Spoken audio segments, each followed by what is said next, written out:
Assalamualaikum warahmatullahi wabarakatuh. Sampurasun.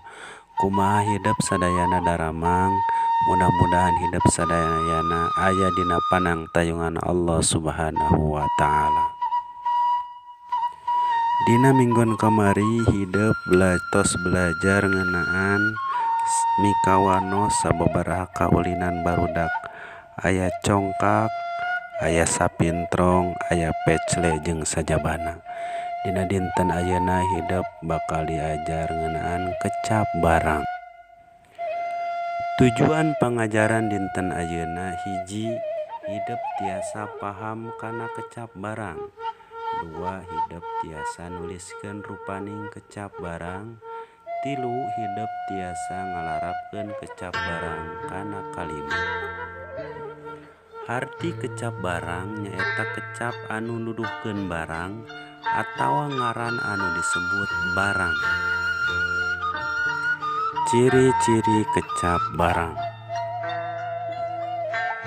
Hiji, tiasa nuturkeun kecap bilangan, contona 5 jalma, 2 imah, 100 tangkang. 2. Tiasa dituturkeun ku kecap gaganti diri, contona buku kuring, imah manehna, lancingan anjeunna. 3. Tiasa dipiheulaan ku prasa nu plus kecap sifat, contona awewe nu geulis, imah nu alus, buku nu kandel, baju nu sae. 4. Tiasa dipiheulaan ku kecap pangantet, contona di Bandung, dina meja, di Garut, kana mobil. Tah hidup tos diajar ngeunaan naon anu disebut kecap barang.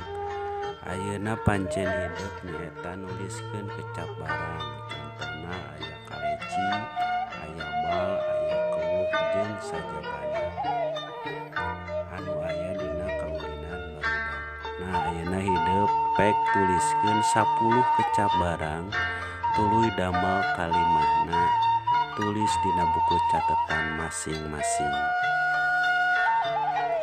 Sakitu pangajaran bahasa Sunda dina dinten ayeuna, mudah-mudahan aya mangpaatna kanggo urang sadaya. Hatur nuhun. Wassalamualaikum warahmatullahi wabarakatuh.